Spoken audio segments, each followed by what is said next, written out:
या बातमीपत्राचे प्रायोजक आहेत डॉक्टर नागवेकर हॉस्पिटल आणि नर्सिंग होम। नमस्कार, हे आहे कोकणचं नंबर 1 महा चॅनल कोकण 7 लाईव्ह आणि आपण पाहताय संध्याकाळच्या टॉप न्यूज।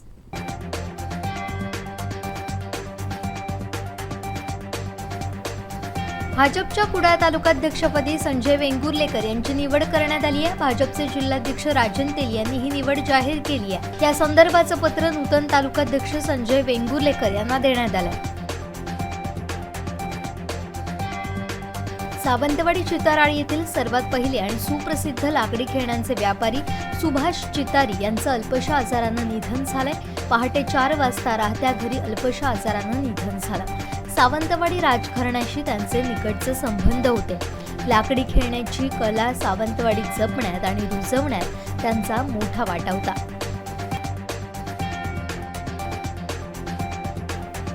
राज्य महामार्गाच्या दोन्ही बाजूला प्रचंड प्रमाणात अनधिकृत बांधकामं झालंय। शासकीय नियम सोडून ही बांधकामं झाली आहेत। रस्त्याच्या दुतर्फा असलेल्या इमारतीचं पाणी थेट रस्त्यावर सोडलंय तरी सुद्धा बांधकाम खात्याचे याकडे लक्ष नाही। त्यामुळे शासनानं कितीही रुपये खर्च केले तरी नागरिकांना सुविधा मिळणं अशक्य आहे। त्यामुळे संबंधित अधिकाऱ्यांची चौकशी होऊन कारवाई होणं आवश्यक आहे। दरम्यान पावसापूर्वी शासनानं याकडे लक्ष न दिल्यास बांधकाम खात्याविरुद्ध आंदोलन करावं लागेल असा इशारा MK गावडे यांनी दिला।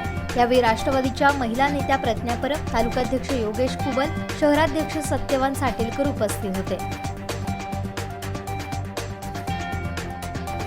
आंतरराष्ट्रीय पौष्टिक तृणधान्य वर्ष 2023च्या निमित्तानं महाराष्ट्र शासन कृषी विभाग, जिल्हा परिषद कृषी विभाग, सिंधू आत्मनिर्भर अभियान, सिंधुदुर्ग जिल्हा, मध्यवर्ती सहकारी बँक आणि स्नेह सिंधू कृषी पदवीधर संघ यांच्या संयुक्त विद्यमानं सिंधुदुर्ग भरड धान्य अभियान उपक्रम राबवण्यात येतोय। या अनुषंगानं सोमवारी 29 मेला सकाळी 10:30 वाजता नवीन जिल्हा नियोजन समिती सभागृहात जिल्हास्तरीय पौष्टिक तृणधान्य महत्त्व जनजागृती कार्यक्रम होणार आहे। पालकमंत्री रवींद्र चव्हाण यांच्या हस्ते या कार्यक्रमाचं उद्घाटन होत असून जिल्ह्यातील शेतकऱ्यांना प्रातिनिधिक स्वरूपात बियाण्यांचं वाटप होणार आहे।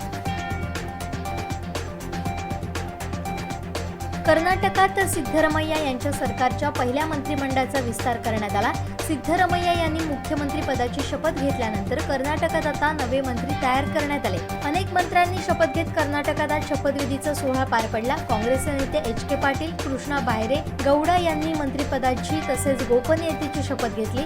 तसेच त्यांच्या सोबत इतर 22 जणांनी देखील मंत्रिपदाची शपथ घेतली।